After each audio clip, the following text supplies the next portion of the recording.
बिस्मिल्लाहिर्रहमानिर्रहीम। अस्सलाम वालेकुम नाज़रीन, आप यूट्यूब चैनल देख रहे हैं। मैं इमरान खान हूं। इमरान खान के बारे में लिखते हैं कि खान साहब आप माफी क्यों नहीं मांगते। खान साहब अल्लाह का वास्ता आप माफी मांग लें। खान साहब अल्लाह का वास्ता, रब का वास्ता, पता नहीं कौन कौन से वास्ते खान साहब को डाल देते हैं, पाकिस्तान का वास्ता डाल देते हैं कि खान साहब आप माफी मांग लें।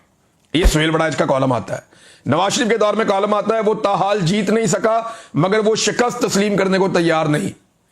यानी ये सुहेल बड़ाइच साहब की टोटल जो सहाफत है वो आपको यहां पे इन चंद जुमलों में पता चल जानी चाहिए। इन्होंने तो इलेक्शन से एक दिन पहले कह दिया था कि जनाब नून लीग की हुकूमत बन रही है, बहुत बड़ी वाज़ेह अक्सरियत आ रही है, पीपल्स पार्टी की अपोजिशन बन रही है और तीसरे नंबर की जो जमात होगी पाकिस्तान में वो पीटीआई होगी।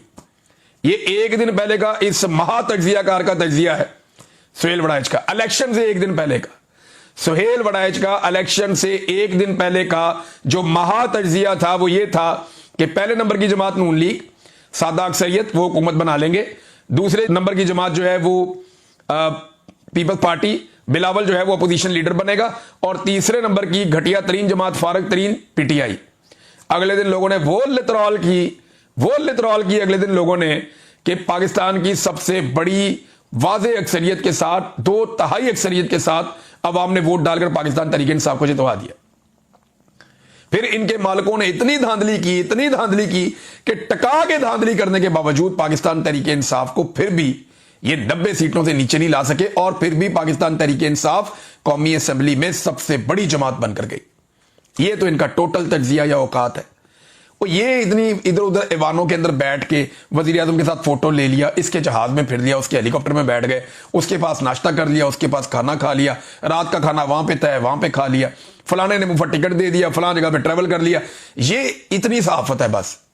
ना इन्हें अवाम का पता है, ना इनका अवाम की पल्स के ऊपर हाथ है, इनको किसी बात का आइडिया नहीं है। इन्होंने मौजें पता क्यों की हैं? इसलिए कि जब इन्होंने जर्नलिज्म शुरू किया ना तब बहुत सारे लोग सहाफत में आए ही नहीं थे।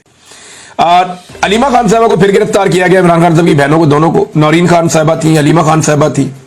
ये इमरान खान साहब से मिलने के लिए गए और जब मैंने पिछला वीलॉग रिकॉर्ड किया था तो उस वक्त ये वहां पे मौजूद थे बाहर। बाद में जब रात हुई तो पुलिस ने इन्हें गिरफ्तार कर लिया, कुछ और कारकुनों को भी गिरफ्तार किया।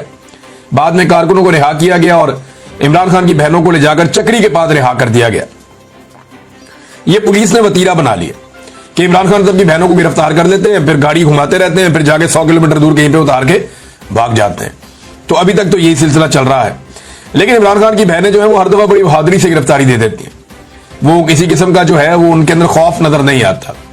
इमरान खान और उनकी फैमिली ने बड़ी दिलेरी के साथ, बहादुरी के साथ मुश्किल हालात का सामना किया है। ऐसा ये MLN नहीं कर सकी, पीपल्स पार्टी नहीं कर सकी। ये बेचारे इतने बहादुर कभी साबित हुए नहीं, ना जरदारी ना शरीफ। हाँ, भुट्टो बहादुर थे, जो भुट्टो फैमिली थी वो बहादुर थी, जुल्फिकार अली भुट्टो, बेनजीर भुट्टो, वो लोग बहादुर थे।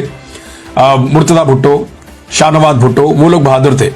लेकिन ये जरदारी फैमिली जो है ये भी जब जेल में गए तो इन्होंने ऐसा कंप्रोमाइज जेल काटा है, सारी सहूलतें इनको जेल के अंदर अवेलेबल थी। शरीफ खानदान जब जेल के अंदर गया तो इन्होंने बड़ा जबरदस्त सहूलतों के साथ जेल काटा है। तो ये लोगों में ऐसी बहादुरी नहीं है जैसी बहादुरी भुट्टो खानदान ने दिखाई, या अभी ये न्याजी खानदान बहादुरी दिखा रहा है। तो इमरान खान की बहनों को गिरफ्तार करके बाद में रिहा कर दिया गया। तो अब एक सोच में तब्दीली आई है और वहां पाकिस्तान तहरीक इंसाफ के हवाले से जो जुल्म सितम है उसे रोकने के ऊपर गौर हो रहा है। अब ये खबरें अलग अलग जगह से चल रही हैं, मैं इनकी तस्दीक नहीं कर सकता। हालांकि मुझे डायरेक्टली 2-3 लोगों ने फोन करके कहा कि इमरान साहब हम यकीन दिलाते हैं कि ये सिलसिले अब रुक जाएंगे, हम आपको यकीन दिलाते हैं कि जो जुल्म और बर्बरियत हुई है ये अब नहीं होगी। लेकिन इसके बावजूद मुझे यकीन नहीं है। जब मैं ये होता हुआ देखूंगा ना, जब मुझे नजर आएगा कि जुल्म रुक गया है तब मैं कहूंगा रुक गया। जब मुझे नजर आएगा कि जबर रुक गया, फस्तायत रुक गई तो रुक गई। मैं खुद से क्लेम नहीं कर सकता क्योंकि मैंने बार बार धोखा खाया और इस पाकिस्तान ने भी बार बार धोखा खाया। बार बार ये दावे किए गए कि पॉलिसी बदल गई और पॉलिसी नहीं बदली। और मुझे तो एक रात पहले कोई और कहानी सुनाई, अगले दिन मैं गिरफ्तार हो गया। मेरे साथ तो यह भी होता रहा कि जनाब पॉलिसी बदल गई है, अब कोई जुल्म और बर्बरियत नहीं होगी, सुबह मुझे उठा के ले गए पुलिस वाले। तो ये इसलिए मैं भरोसा नहीं कर सकता, मैं इंतजार करूंगा जब चीजें तब्दील होंगी तो खुद ही नजर आ जाएंगी। फिलहाल इमरान खान साहब से उनकी बहनों की मुलाकात हुई है। आज के दिन में फिर अली अमीन गंडापुर ने और कुछ और लोगों ने मिलने के लिए जाना है। फिरदौस शमीम नकवी साहब भी हैं, कुछ लोग और भी हैं। तो इनकी जरा मुलाकात हो जाए और फिर आहिस्ता आहिस्ता जब चीजें नॉर्मलाइज हों, अदालतों से इंसाफ मिलना शुरू हो, तो फिर मैं ये समझूंगा कि अब चीजें बेहतरी की तरफ जा रही हैं, वरना फिर मैं नहीं समझता। अच्छा, जैसे ही ये खबर आ रही है, ये रिपोर्ट हो रही है, मुस्लिम लीग नून की बेचैनी और परेशानी बढ़ती जा रही है। अब इस सूरत हाल में वो दो चीजें बहुत तेजी से कर रहे हैं। नंबर एक, उन्होंने बूट पॉलिश की रफ्तार में इजाफा कर दिया, धड़ाधड़ तेज बूट पॉलिश, ताकि जो है वो फौज की गोद उनको ज्यादा देर तक मुयस्सर रहे। नंबर दो, पाकिस्तान और तहरीक इंसाफ और फौज के दरमियान लड़ाई भड़काने की कोशिशें कर रहे हैं।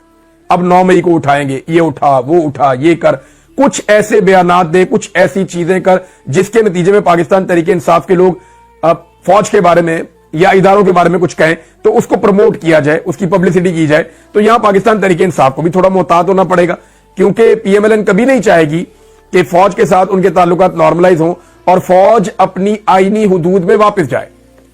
देखिए, अगर फौज अपनी आईनी हुदूद में वापस जाएगी तो पीएमएलएन की मंजी ठुक जाएगी।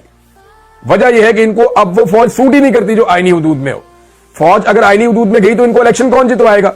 इनका तो बेड़ा ही गर्क हुआ पड़ा, पब्लिक इनकी शक्ल नहीं देखना चाहती। इन्होंने किसान का वो हाल कर दिया कि आप सोच नहीं सकते। किसान का कम से कम खर्चा 3200 रुपया फी मन हुआ है और उसको 2200 रुपया फी मन ज्यादा से ज्यादा मिल रहा है। 1000 रुपया कम से कम नुकसान है फी मन के ऊपर। अब आप अंदाजा करें कि किसान बेचारा कहां खड़ा। हर शोबे में इन्होंने तबाही फेर दी है। लोग तो इनकी शक्ल नहीं देखना चाहते।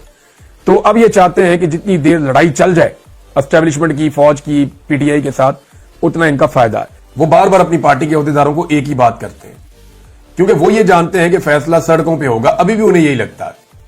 यानी मौजूदा हालात में कुछ थोड़ी सी सिचुएशन तब्दील हुई, यानी इमरान खान साहब की मुलाकात उनकी बहनों से करवा दी गई। जो कुछ लोग गिरफ्तार किए गए थे पंजाब से, उन्हें फौरी तौर पे छोड़ दिया गया। जो रैली निकाल रहे थे, पाकिस्तान जिंदाबाद रैली, यानी जैसे ही वो अदालतों में जाते हैं वो छूट जाते हैं। पहले की तरह उन्हें रगड़ा नहीं लगाया जा रहा। लेकिन सनम जावेद अभी भी अंदर है, यास्मीन राशिद साहब अभी भी अंदर है। और सुनने में आ रहा है कि यास्मीन राशिद साहब जो है वो अब जल्दी उनकी रिहाई हो जाएगी, बाकी लोगों की भी रिहाई हो जाएगी, क्योंकि निजाम भी थक गया ना नाइंसाफी कर करके। तो इमरान खान साहब अपने हवाले से बड़े क्लियर हैं और अपने मिशन के हवाले से बड़े क्लियर हैं। वो ये कहते हैं, मैं तमाम पार्टी ओहदेदारान के लिए वाज़ेह पैगाम दे रहा हूं कि वो तहरीक चलाने पर अपनी तवज्जो मरकूज रखें, सारी तवज्जो तहरीक पे डालो।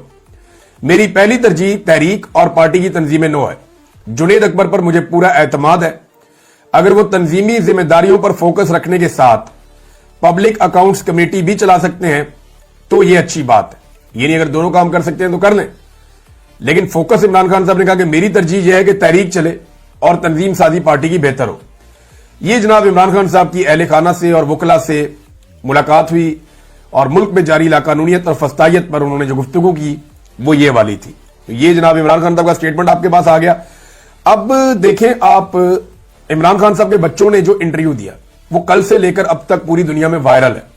एक तो उनका इंटरव्यू अंग्रेजी में था, जिसकी वजह से वो इंटरनेशनली भी सुना जा रहा है, देखा जा रहा है, तो उसकी व्यूअरशिप बहुत ज्यादा बढ़ गई है।